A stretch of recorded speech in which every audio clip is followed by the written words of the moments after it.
بسم اللہ الرحمن الرحیم۔ السلام علیکم دوستو، پچھلی ویڈیو میں آپ یہاں تک سن چکے ہیں کہ امام حسین رضی اللہ تعالی عنہ اپنے پورے پریوار کو ساتھ لے کر اپنے نانا کے شہر مدینہ کو چھوڑ کر مکہ پہنچ چکے ہیں۔ اب اس کے آگے آپ سنیں۔ جب کوفہ والوں کو یہ خبر ملی کہ یزید خبیث تخت پر بیٹھ چکا ہے اور امام حسین رضی اللہ تعالی عنہ سے اس نے بیعت کے لیے کہا ہے، اور امام حسین رضی اللہ تعالی عنہ مدینہ شریف سے مکہ شریف تشریف لے آئے ہیں، تو کوفہ والے ایک گھر پر جمع ہوئے اور مشورہ کر کے ایک خط امام حسین رضی اللہ تعالی عنہ کی بارگاہ میں لکھی، جس خط میں یہ لکھا تھا کہ اے امام حسین شہزادہ رسول، آپ کوفہ تشریف لائیے اور ہم کو یزید کے ظلم سے بچائیے۔ کوفہ کے لوگوں کی طرف سے جب اس طرح کے تقریباً 150 خط امام حسین رضی اللہ تعالی عنہ کی مقدس بارگاہ میں آئے، تو آپ نے ان سے کہا، میں اپنے چچا زاد بھائی حضرت مسلم بن عقیل رضی اللہ تعالی عنہ کو بھیجتا ہوں۔ اگر یہ تمہارا معاملہ ٹھیک دیکھ کر ہمیں بتائیں گے تو ہم وہاں جلد ہی تشریف لائیں گے۔ اس کے بعد حضرت امام مسلم بن عقیل رضی اللہ تعالی عنہ اپنے 2 بیٹوں کے ساتھ کوفہ پہنچے۔ جب کوفہ والوں کو خبر ملی کہ امام حسین کے بھائی حضرت مسلم بن عقیل تشریف لا رہے ہیں، تو آپ کا استقبال کرنے کے لیے کوفہ کے لوگوں میں بڑا جوش پیدا ہوا۔ بڑے ہی اہتمام اور وقار کے ساتھ کوفہ کے لوگ باہر نکل آئے اور سردار کوفہ آپ کے قدموں کو چومتے رہے۔ حضرت مسلم بن عقیل رضی اللہ تعالی عنہ کو مختار سقفی کے ادھر اتارا گیا۔ حضرت مسلم بن عقیل رضی اللہ تعالی عنہ ٹھہر گئے۔ کوفہ کے لوگ حاضر ہوئے اور آپ کے قدموں کو دھو کر لوگوں نے اس پانی کو اپنے اپنے گھروں میں چھڑکا۔ اتنی محبت کا اظہار کوفہ والوں نے کیا۔ کوفہ کے تقریباً 18,000 لوگوں نے آپ کے مقدس ہاتھ پر بیعت کر لی اور سب نے مدد کرنے کا وعدہ کیا۔ یہ سب دیکھ کر امام مسلم بن عقیل رضی اللہ تعالی عنہ نے حضرت امام حسین رضی اللہ تعالی عنہ کو خط لکھا کہ یہاں کے حالات بہتر ہیں اور 18,000 لوگوں نے بیعت بھی کر لی ہے، لہٰذا آپ جلدی تشریف لائیں۔ ادھر یزید کو کوفہ والوں نے خبر کر دی کہ امام حسین نے اپنے بھائی حضرت مسلم بن عقیل کو بھیجا ہے، اور کوفہ کے حاکم حضرت نعمان بن بشیر رضی اللہ تعالی عنہ امام مسلم بن عقیل کے ساتھ نرمی کا برتاؤ کر رہے ہیں۔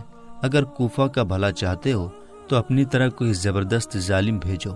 یزید نے عبداللہ ابن زیاد کو کوفہ کا حاکم بنا دیا، کیونکہ ابن زیاد بہت ظالم تھا اور لوگوں کے ساتھ سختی کیا کرتا تھا۔ اس لیے یزید نے ابن زیاد کو کوفہ کا گورنر بنا کر روانہ کیا اور کہا کہ حضرت امام مسلم بن عقیل کو شہید کر دو یا کوفہ سے نکال دو۔ ابن زیاد نے صبح ہوتے ہی کوفہ میں اعلان کرا دیا کہ خبردار، اب کوئی بھی مسلم بن عقیل کے ساتھ نہ آئے، یزید کی طرف سے گورنر بنا کر مجھے بھیجا گیا ہے۔ خبردار، اگر کسی نے مسلم بن عقیل کو پناہ دی، پناہ دینے والوں کے بچوں کو اسی کے سامنے قتل کر دیا جائے گا، اس کے گھر کو آگ لگا دی جائے گی اور زمینوں کو ضبط کر لیا جائے گا۔ اس اعلان کا ہونا تھا کہ کوفہ کا پورا نقشہ ہی بدل گیا۔ کوفہ والوں کی محبت اب نفرت میں بدل گئی۔ حضرت مسلم بن عقیل نے فجر کی نماز ادا کی اور سوچنے لگے کہ کس طرح سے امام حسین رضی اللہ تعالی عنہ کو کوفہ والوں کی بے وفائی اور ابن زیاد کے ظلم و ستم کی خبر دوں، مگر اب کر بھی کیا سکتے تھے؟ خط تو لکھ چکے تھے اور تیر کمان سے نکل چکا تھا۔ اس طرح لوگوں کو دھمکی دی گئی، کسی کو پیسوں کا لالچ دیا گیا، یہاں تک کہ 18,000 لوگوں میں سے امام مسلم بن عقیل کے پاس صرف 30 آدمی ہی باقی رہے۔ امام مسلم بن عقیل رضی اللہ تعالی عنہ یہ دیکھ کر مسجد سے باہر نکلے تاکہ کہیں پناہ لیں۔ امام مسلم بن عقیل جب دروازے سے باہر آئے تو آپ کے ساتھ ایک بھی آدمی نہیں تھا۔ سارے لوگوں نے آپ کو دھوکہ دے دیا۔ آخر آپ نے ایک گھر میں پناہ لی۔ جب ابن زیاد کو معلوم ہوا کہ 18,000 لوگوں نے امام مسلم بن عقیل کا ساتھ چھوڑ دیا ہے اور انہوں نے ایک گھر میں پناہ لے رکھی ہے، تو اس نے فوج بھیجی۔ جب امام مسلم بن عقیل کو معلوم ہوا تو آپ تلوار لے کر اٹھے اور ان لوگوں کو مار کر گھر سے باہر نکال دیا۔ آپ کے آگے ابن زیاد کی فوج شکست کھاتی نظر آنے لگی، اور یہ دیکھ کر آپ کے ساتھ کافی لوگ ہو گئے۔ اور آپ کا ساتھ دینے لگے۔ اس طرح سے آپ نے گورنر ہاؤس گھروا لیا۔ تاریخ میں آتا ہے کہ مسلم بن عقیل نے جب پہلی جنگ کوفہ میں کی اور کوفیوں نے آپ کا ساتھ دے دیا تھا، اگر اس وقت مسلم بن عقیل چاہتے تو دارالعمارت کا ایک ایک پتھر اکھاڑ کر پھینکوا دیتے، مگر اللہ کو کچھ اور گوارا تھا۔ جب ابن زیاد کوفہ پہنچا تو اس نے امام مسلم بن عقیل کے ساتھ 18,000 لوگوں کو پایا، تو اس نے کوفہ کے مالدار لوگوں کو لالچ دینا شروع کر دیا اور خریدنا شروع کر دیا۔ اس طرح سے سبھی لوگ امام مسلم بن عقیل کے پیچھے پڑ گئے۔ اس طرح امام مسلم بن عقیل کا کوئی بھی ساتھ دینے والا نہ رہا۔ کچھ دیر بعد امام مسلم بن عقیل کو گھیر لیا گیا، مگر وہ اتنی آسانی سے ہاتھ آنے والے نہیں تھے۔ حضرت امام مسلم بن عقیل پھر اٹھ کر کھڑے ہوئے اور یزیدی فوج کو مار کر وہاں سے بھگا دیا۔ جب ان نامردوں سے کچھ بھی نہ ہو سکا تو وہ لوگ مجبور ہو کر چھت پر چڑھ گئے اور آگ کے گولے آپ پر پھینکنا شروع کر دیا۔ آپ کا مبارک جسم ان ظالموں کے پتھروں سے لہو لہان ہو چکا تھا، لیکن اس کے باوجود آپ نے پھر حملہ کیا اور یزیدیوں کی حالت خراب ہو گئی۔ جب ان لوگوں نے یہ حالت دیکھی کہ اس شیر کو قابو کرنا بہت مشکل کام ہے تو محمد بن اساس نے کہا، آپ کے لیے امان ہے، آپ کو کوئی قتل نہیں کرے گا، نہ ہی آپ کی کوئی گستاخی ہوگی۔ حضرت امام مسلم بن عقیل رضی اللہ تعالی عنہ تھک کر ایک دیوار سے پیٹھ لگا کر بیٹھ گئے۔ ایک سواری حاضر کی گئی، آپ سوار ہوئے، تبھی ایک شخص نے آپ کے مقدس ہاتھ سے آپ کی تلوار لے لی تو آپ نے ارشاد فرمایا کہ یہ پہلا دھوکہ ہے۔ محمد بن اساس نے کہا، مت ڈریے۔ آپ نے ارشاد فرمایا، وہ جو امان تم نے دی تھی کہاں گئی؟ پھر آپ رونے لگے۔ ایک شخص نے کہا، اتنے بہادر ہو پھر بھی رو رہے ہو؟ آپ نے ارشاد فرمایا، میں اپنے لیے نہیں رو رہا ہوں، رونا حسین اور آل حسین کا ہے کہ وہ تمہارے بلانے پر اطمینان سے آتے ہوں گے اور انہیں اس دھوکے کی خبر تک نہیں۔ پھر آپ نے محمد بن اساس سے فرمایا، میں دیکھ رہا ہوں کہ تم مجھے پناہ دینے سے عاجز رہو گے اور تمہاری امان کام نہ دے گی۔ اگر ہو سکے تو اتنا کر دو کہ اپنے پاس سے کوئی آدمی امام حسین رضی اللہ تعالی عنہ کے پاس بھیج کر میرے حال کی خبر دے دو کہ آپ واپس تشریف لے جائیں اور کوفہ والوں کے دھوکے میں نہ آئیں۔ جب امام مسلم بن عقیل ابن زیاد کے پاس لائے گئے تو محمد بن اساس نے کہا کہ میں انہیں امان دے چکا ہوں۔ ابن زیاد نے کہا، تو کون ہوتا ہے امان دینے والا؟ ہم نے تجھے ان کو لانے کے لیے بھیجا تھا، امان دینے کے لیے نہیں۔ محمد بن اساس خاموش ہو گیا۔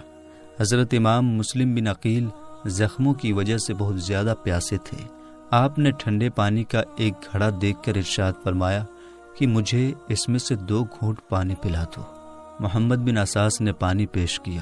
حضرت مسلم بن عقیل پانی پینے لگے تو ایک ظالم بدبخت نے تلوار ماری جس سے آپ کے اوپر کا ہونٹ کٹ گیا۔ امام مسلم بن عقیل نے پانی پینا چاہا مگر پیالہ خون سے بھر گیا۔ آپ کے ساتھ 3 بار ایسا ہی ہوا۔ جب آپ ابن زیاد کے سامنے گئے تو آپ نے اسے سلام نہیں کیا۔ یہ دیکھ کر وہ پھر ابن زیاد بولا، کیا اب بھی یزید کو اپنا خلیفہ مانتے ہو؟ حضرت مسلم بن عقیل نے فرمایا، ہرگز نہیں۔ پھر ابن زیاد بولا، کیوں نہیں مانتے؟ تو حضرت امام مسلم بن عقیل نے فرمایا، اس لیے کہ وہ فاجر و فاسق ہے، شرابی ہے، زانی ہے، دنیا کا کتا ہے۔ یہ سنتے ہی ابن زیاد بولا، اب تو تم ضرور قتل کیے جاؤ گے۔ تو آپ نے ارشاد فرمایا، مجھے وصیت کر لینے دو۔ اس نے اجازت دے دی۔ حضرت مسلم بن عقیل نے محمد بن اساس سے کہا، میں تم سے وعدہ لینا چاہتا ہوں، میں نے فلاں سے 700 درہم لیے ہیں، میرا گھوڑا بیچ کر اسے ادا کر دینا۔ حضرت امام حسین رضی اللہ تعالی عنہ کو خط لکھ دینا کہ کوفہ نہ آئیں، اور قتل کے بعد میرا جنازہ ابن زیاد سے لے کر دفن کر دینا، اور مجھے میرے مظلوم بچوں کا کچھ پتہ نہیں ہے، وہ کہاں ہیں؟ وہ مسافر ہیں، بے وطن ہیں اور یتیم ہیں، ان پر ترس کھانا اور انہیں صحیح سلامت مدینہ پہنچا دینا۔ ابھی آپ فرمائی رہے تھے کہ ابن زیاد نے جلاد کو حکم دیا کہ امام مسلم کو شاہی محل میں لے جا کر اس کی گردن اڑا دی جائے۔ جلاد حضرت امام مسلم رضی اللہ تعالی عنہ کو شاہی محل کی چھت پر لے گیا اور ہاشمی جوان کی زلفیں پکڑ کر تلوار ماری، جس سے آپ کا سر اس ظالم کے ہاتھوں میں رہ گیا اور دھڑ زمین پر آ گرا۔ اس طرح سے آپ کو شہید کر دیا گیا اور آپ کا مبارک سر یزید کے پاس بھیج دیا گیا۔ انا للہ و انا الیہ راجعون۔ اس طرح کوفہ والوں نے حضرت امام مسلم بن عقیل رضی اللہ تعالی عنہ کو دھوکہ دیا اور انہیں شہید کر دیا گیا۔ امام حسین کے نام پر عشق و وفا کی راہ پر پہلی شہادت حضرت امام مسلم بن عقیل رضی اللہ تعالی عنہ کی ہوئی۔ آپ کی شہادت کے بعد آپ کے دونوں بچوں کو تلاش کیا جانے لگا جو آپ کے ساتھ کوفہ گئے تھے، اور تلاش کرنے والوں کے لیے بھاری بھرکم انعام کا اعلان بھی کیا گیا تھا کہ جو ان دونوں بچوں کو گرفتار کر کے لائے گا انہیں بھاری بھرکم انعام دیا جائے گا۔ آخرکار امام مسلم بن عقیل کے دونوں بچے کوفہ میں بھٹک گئے تو ان دونوں بچوں پر اس عورت کی نظر پڑی جس عورت کا شوہر انعام کے لالچ میں ان دونوں بچوں کی تلاش میں تھا، لیکن اس عورت کو یہ معلوم نہیں تھا کہ میرا شوہر ان بچوں کے ساتھ کچھ کرے گا۔ وہ عورت بڑی پیار اور محبت سے ان دونوں بچوں کو اپنے گھر لے آئی اور انہیں کھلا کر سلا دیا۔ جب رات ہوئی تو اس کا شوہر تھکا ہارا آیا اور کہنے لگا کہ ابن زیاد کی طرف سے بہت بڑے انعام کا اعلان ہوا ہے کہ جو امام مسلم کے بچوں کو گرفتار کر کے لائے گا اسے بڑا انعام دیا جائے گا۔ جب اس عورت نے یہ سنا تو اپنے شوہر کو نہیں بتایا کہ وہ دونوں بچے ہمارے گھر پر ہی ہیں، لیکن ان بچوں نے اپنے باپ امام مسلم رضی اللہ تعالی عنہ کی یاد میں رونا شروع کر دیا، جنہیں کوفہ کی سرزمین پر بے دردی کے ساتھ شہید کیا گیا تھا۔ جب اس عورت کے اس بدبخت شوہر نے آواز سنی تو اپنی بیوی سے پوچھنے لگا کہ آخر ہمارے گھر سے بچے کے رونے کی آواز کہاں سے آ رہی ہے؟ کون سا بچہ ہے جو رو رہا ہے؟ وہ عورت کہنے لگی، کوئی نہیں ہے، آپ کو ایسے ہی خیال میں بچوں کی آواز سنائی دے رہی ہوگی۔ لیکن وہ شخص نہیں مانا، گھر پر گیا اور ان دونوں بچوں کو پکڑ لیا اور ان دونوں بچوں کو شہید کر دیا اور ان دونوں بچوں کا سر ابن زیاد کے دربار میں پہنچا دیا۔ جب ابن زیاد نے دونوں بچوں کے سر کو دیکھا تو آگ ببولا ہو گیا اور کہا کہ میں نے تو صرف گرفتار کر کے لانے کو کہا تھا، قتل کرنے کو نہیں کہا تھا۔ آخرکار اس شخص کو بھی جس نے دونوں بچوں کو قتل کر کے ان کا سر ابن زیاد کے پاس پہنچایا تھا، اس کو بھی سزا دی گئی اور انعام نہیں دیا گیا۔ میرے دوستو، اب یہاں کے بعد کا واقعہ ہم انشاءاللہ تعالی اگلی ویڈیو میں سنیں گے۔ ہر ویڈیو میں میں آپ سے صرف ایک ہی ریکویسٹ کرنا چاہتا ہوں کہ ویڈیو میں شروع سے آخر تک بنے رہیے۔ ہم انشاءاللہ تعالی آپ کو شارٹ میں اور آسان طریقے سے کربلا کا پورا واقعہ سمجھانے والے ہیں۔ آپ سے ریکویسٹ ہے کہ بیچ میں کسی بھی ویڈیو کو سکپ نہ کریں۔ ہم آپ کی آسانی کے لیے ویڈیو کو شارٹ میں بنا رہے ہیں تاکہ آپ کو پوری ویڈیو، پورا معاملہ سمجھ میں آ جائے۔ ملیں گے انشاءاللہ تعالی اگلی ویڈیو میں۔ السلام علیکم، اللہ حافظ۔